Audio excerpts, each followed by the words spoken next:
উঁচু করে এই সমাজে বসবাস করবেন। এখন তথ্য প্রযুক্তির দিন, এখন মানুষ ইচ্ছে করলে যা ইচ্ছে করতে পারে। আমি যে আজকে কথা বলছি, যে ভিডিও হবে, সে ভিডিও আমার কথাগুলো সারা পৃথিবীতে চলে যাবে। আমি যদি কোনো অন্যায় কথা বলি, সেও সারা পৃথিবীর মানুষ জানবে। আমি ভালো কাজ করলেও সেটা জানবে। আমার হিন্দু সম্প্রদায়ের ভাই ও বোনেরা, আপনাদের এই উৎসবে আপনারা উৎসব পালন করুন এবং ধর্ম পালনের মাধ্যমে আপনারা যে আত্মশুদ্ধি লাভ করুন। আপনারা মানুষ হিসাবে সত্যিকারভাবে প্রতিষ্ঠিত হন। আমরা যারা অন্য ধর্মাবলম্বী আছি, মুসলমান ধর্মাবলম্বী আছি, আমরাও আমাদের ধর্মের মাধ্যমে আমরা আত্মশুদ্ধি লাভ করব। আমাদের মূল উদ্দেশ্য স্রষ্টার কৃপা অর্জন করা। আর আমরা আমাদের পার্শ্ববর্তী গ্রাম, আপনাদের এই পার্শ্ববর্তী গ্রাম চ্যানেলের উপরেই আমাদের বসবাস।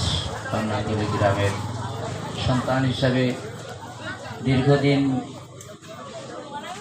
মাগুরার বাইরে আমি অবস্থান করতে হয়েছে, যে কারণে আমি থাকতে পারি নাই। আমি মনে করি যে আপনাদের সুখে দুঃখে আমরা সবসময় থাকব। আপনারা শুধু আপনাদের যদি কোনো সময় কখনো মনে করেন যে আমাদের সহযোগিতা প্রয়োজন, আমাদের আন্তরিকতা প্রয়োজন, আমাদের ভালোবাসা প্রয়োজন, আমরা কিন্তু তৎক্ষণাৎ আমরা দিতে বাধ্য থাকব। কারণ আমাদের সবচেয়ে গ্রামের নিকটবর্তী গ্রামটি হচ্ছে লক্ষ্মীকান্তর গ্রাম।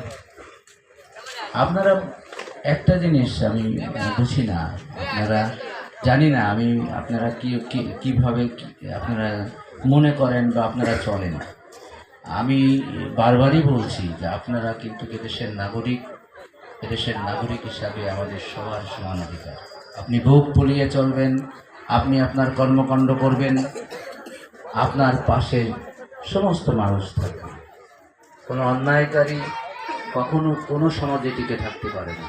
কোনো চাঁদাবাজি যারা হত্যা করে, লুণ্ঠন করে, অন্যায় করে, মানুষের উপর জুলুম করে, তারা কোনোদিন কিন্তু কোনো সমাজে টিকে থাকতে পারে না। তারা সমাজের কাছে ঘৃণিত প্রাণী হিসাবে পরিচিত। সুতরাং সত্য এবং ন্যায়ের যুদ্ধে কখনোই সত্য পরাজিত হয় না, মিথ্যার পরাজয় হয়। এই সত্যটুকু মনে রাখবেন। মনে রেখে আপনি আপনার অধিকারকে সমুন্নত রেখে